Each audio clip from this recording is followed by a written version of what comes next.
Next Radio with Broadcast Bionics. Innovative solutions for creative people. Hi, I'm Talia. I have been a radio producer for the last 12 years or so, and now I'm working as a music consultant, which is basically a silly way of saying I listen to music all day, pick the best bits, and tell other people about them. In order to think what is a hit, I've asked some of my friends who work in and around radio to tell us what they reckon. First up is Sam, who is head of radio at Columbia.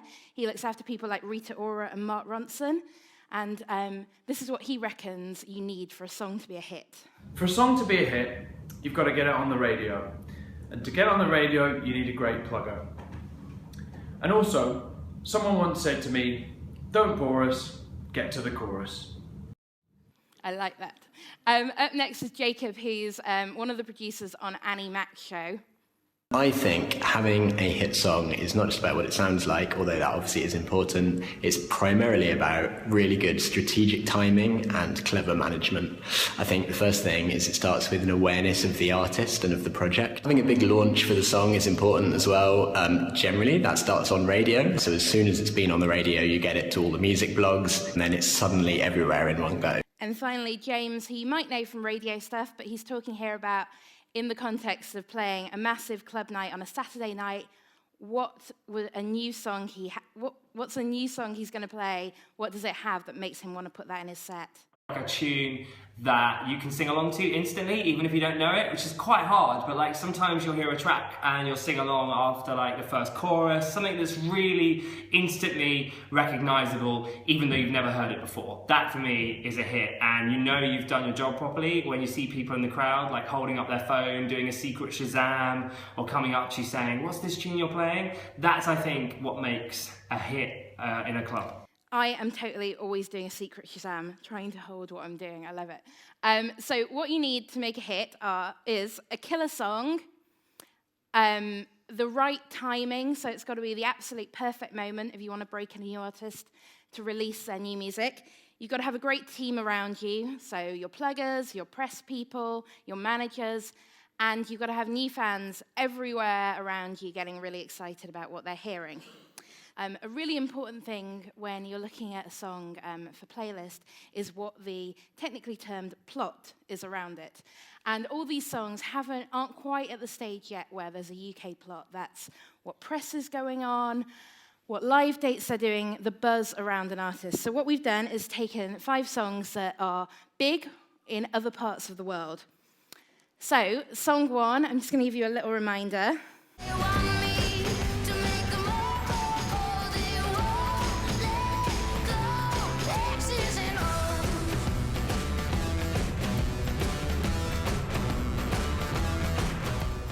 So Elle King is a singer in America. He had that song on a massive TV advert for HBO, and it became a #1 on US alternative radio. The interesting thing about it is it's begun very quickly to cross over both to AC radio, so your Hearts and your Magic, and also your top 40 stations, so the equivalent of Capital. And a plot is now building in all 3 of those areas, which makes this sound like it's going to climb up the billboard really quickly and is possibly a #1. So this is Dre Lopez. He's the PD of Y100.9, is that a 9 or a 6? 9 in California, which is actually the station that has played it the most in America.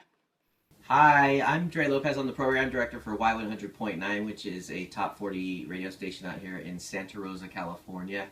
We started playing X's and O's by Elle King back in late April.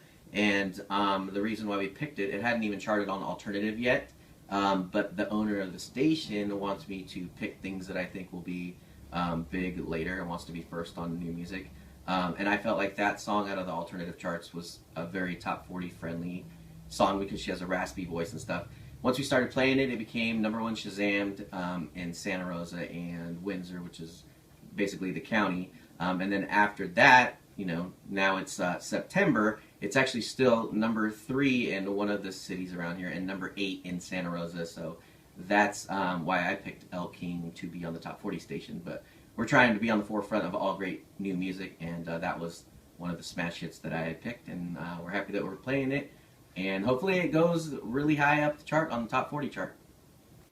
So this is a song that people have heard and loved immediately. It's crossing over everywhere. And it's out now in the UK, but the label haven't really done anything with it yet. They're seeing what happens. It might have had a couple of spins on Radio 2, but they're probably going to come back to it later in the year. So that's your number one song. We'll see how it does when it comes out over here. Song 2. You hated this.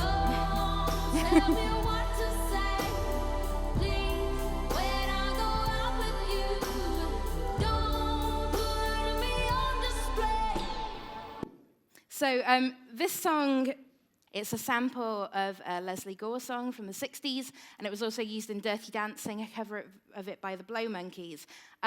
It became an Australian number one, and Lindsay, who's in James's new hometown of Brisbane, is going to tell us why. No one had ever heard of her before. She launched her career with You Don't Own Me. No one's heard of her. No one's heard the song. It was featured in a TV sync the night of a huge reality TV show grand final. The next day, it was number one and stayed there for weeks. And this song first appeared on some Spotify playlists I follow really early this year, and it kind of spread everywhere. People were sending it to each other, and it became a worldwide number one viral hit on Spotify. So that's coming out again later in the year, or maybe at the start of next year over here.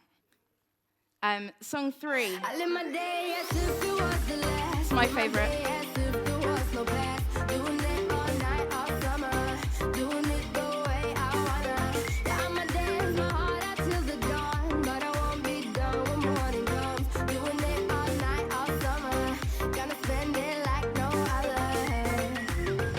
So forgive my Swedish pronunciation, but this is Zara, I think it's Larsson.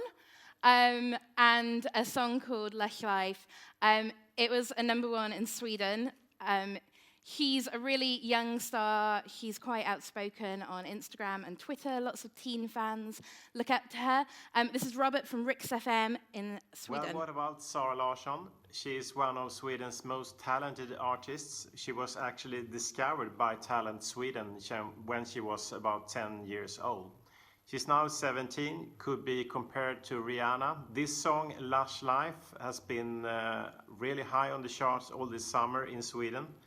It has been played 35 million times on Spotify, for instance. And Zara actually had a play on Annie Mac on Thursday night. She's done a duet with MNEK. So the UK audience is getting that first hint of her, which sets her up for the Sound of 2016 polls that will be coming. Song 4, and it's a return from Delta Goodrem, if you remember her.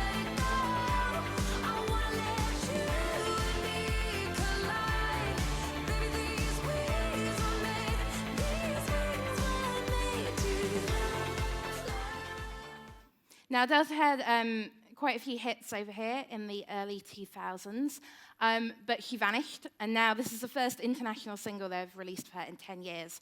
It went to UK Radio Today. I don't know if anyone's played it yet, but it's a huge pop song, and essentially she's Australia's version of Cheryl. So people think she's amazing, she's a national treasure, and Lindsay will say, is it the song or is it her? She's Australia's golden child, and Wings has been at radio in Australia for about a month and a half. It was a bit of a slow burner to get to the number one spot, but it did achieve that for the ARIA and the iTunes charts, possibly because of the presence she has in Australian media. She was a coach on The Voice Australia rather than the strength of the song, but since dropping out of the number one spot, it has maintained a position in the top 20 chart since. So I think it's a really big, fun pop song. I don't know how well it's going to do over here because she doesn't have that profile here anymore. And for Showbiz fans, she broke Kerry Katona's heart, which I feel quite sad about. She took Brian away. So I don't know in the UK if she's going to work. But in Australia, that profile was what propelled her to number one.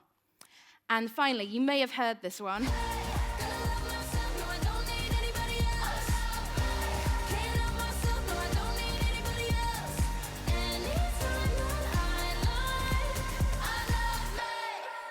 Now, I don't know if you recognize that face. Hayley is an Oscar-nominated actress. She was the little girl in True Grit, and she was in Pitch Perfect 2 recently. So there's no real record of how well this is doing. It's come out in America, and it's building at radio and building at the charts. But he's had this absolutely huge press campaign, social media campaign. He's Taylor Swift's BFF. So everybody is expecting this to do amazingly, but on this one, it really is going to be how much people like the song. And that's coming out here on the 30th of October. So it should be getting spins on radio very, very soon. So every month, I send out a playlist of all the amazing songs I've heard that month that make me run around the room screaming, make my boyfriend listen to the song 20 times in a row till he goes mental, and I put them all in a playlist and send them out. So if you want to receive it, sign up at newobsession.co.uk. All right, thank you.